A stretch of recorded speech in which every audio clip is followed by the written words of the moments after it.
Protests broke out in Phoenix this week over the arrest and deportation of 35-year-old Guadalupe Garcia de Rayos.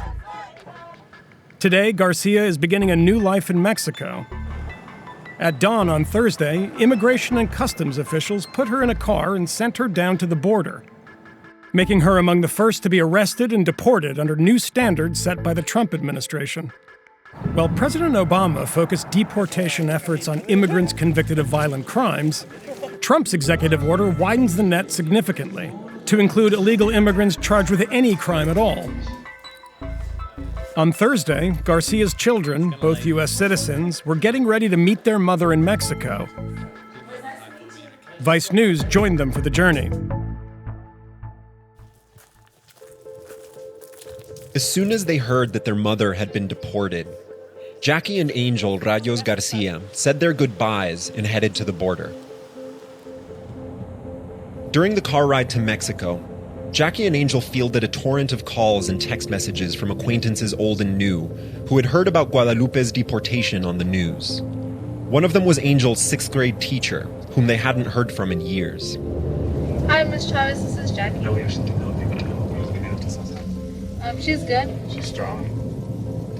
Jackie and Angel had never been to Mexico before. Crossing the border was easy. It usually is in that direction.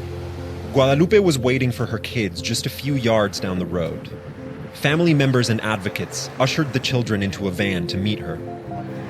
We're gonna let them talk to their mom for a minute, guys, okay? Together for the first time since her deportation, they spoke briefly to reporters inside a migrant shelter, then checked into a nearby hotel with the assistance of an American advocacy organization, already receiving more help than the typical person deported from the U.S. and dropped in Nogales. The hotel is a stone's throw from the border fence. This morning, Guadalupe wasn't even 100 yards from the country that she hadn't left in more than 20 years, and that until yesterday she called home. The family still doesn't know what's next. They may travel to Guanajuato, in the center of the country, to visit grandparents the children have never met. There are legal avenues they could try to bring Guadalupe back to the U.S., but it's a long shot. What'll it be like at home in Mesa without your mom? Well, everything's gonna be different because, she's always there for us. Whenever she got home, we'd sit together at the table and she'd ask us how her day went. It's gonna feel lonely without her. My mother was my role model. She worked hard for her kids. ¿Para ustedes es una opción estar separada de sus hijos? Pues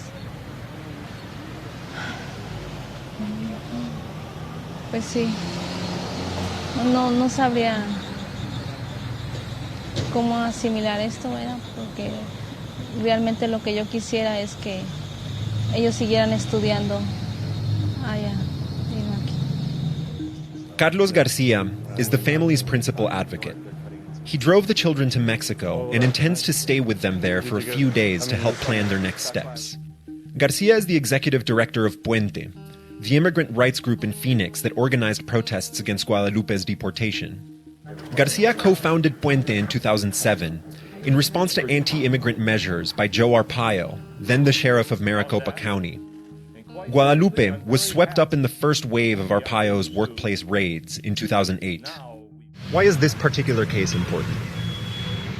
This case is important because of timing. Our organization has lived under this for a long time. This country turned into Arizona last November. We fought against Sheriff Arpaio, we fought against racist laws, Jan Brewer, all these characters that are now mirrored in this federal administration. The new reality is slowly sinking in for Guadalupe, and there isn't an easy answer. She wants to be with her children, but she wants her children to be where they're from, the United States. ¿Cómo se siente estando de este lado de la frontera? Pues me siento un poco triste, ¿verdad? Porque pues sé que pienso yo que me siento impotente no poder regresar para atrás y estar con mis hijos y mi familia. Pues sí, mucho triste.